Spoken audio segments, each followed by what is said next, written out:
सद्गुरु श्री ब्रह्म चैतन्य महाराज गोंदवलेकर, इनका प्रवचन 19 फरवरी।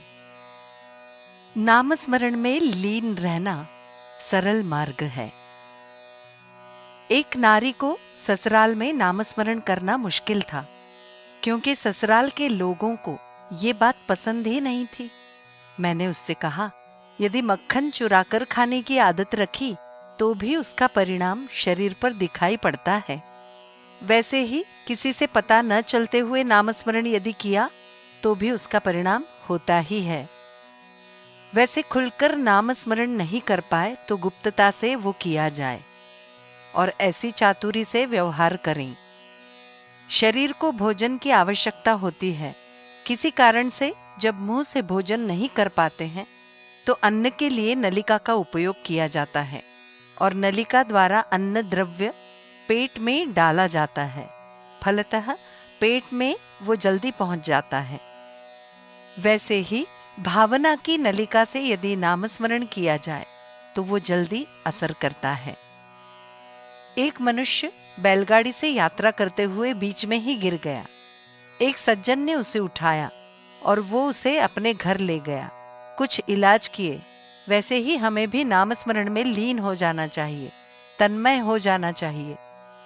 कोई न कोई संत मिल ही जाता है और अपना काम कर ही देता है, लेकिन हमें सीधे रास्ते से ही चलना चाहिए। केवल विषयासक्त जीवन टेढ़ा रास्ता है। नामस्मरण में तन्मय होना सरल मार्ग है। वस्तुतः नाम कितना निरुपाधिक है। हम देह बुद्धि की उपाधि में रहने वाले लोग हैं, इसलिए हमें नाम का महत्व जितना समझना चाहिए उतना नहीं समझता। संतों को ही नाम का सच्चा महत्व समझता है। विदेश, इंग्लैंड, जर्मनी, फ्रांस आदि देश यहाँ से बहुत दूर है। उन देशों में जो लोग हो आए हैं उनसे हम वहाँ की कई बातें सुनते हैं। वहाँ पैदल नहीं जा सकते क्योंकि वे देश बहुत दूर है, और यदि मोटर आदि किसी सवारी से हम जाना चाहें तो भी बीच में बड़े बड़े सागर हैं।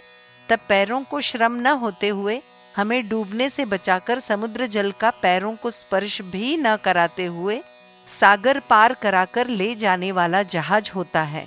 उसी प्रकार भगवान के पास ले जाने वाला जहाज नामस्मरण है। भगवान कैसा है ये हमने देखा नहीं है, किंतु संत उन्हें देख चुके हैं और उन्होंने उसका वर्णन किया है। यदि हम चाहेंगे कि हम अपने परिश्रम से उससे मिलेंगे तो वो संभव नहीं। इसके अलावा बीच में बड़ा भवसागर है।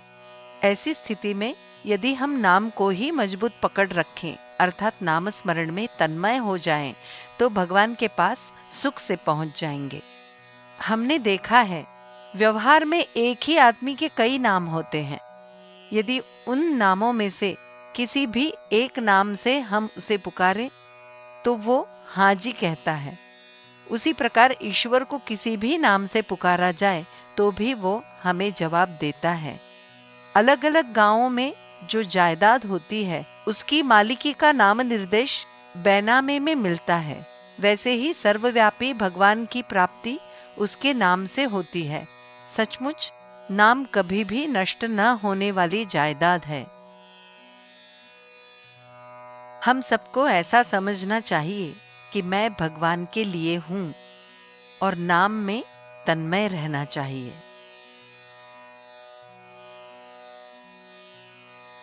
जानकी जीवन स्मरण जय जय राम।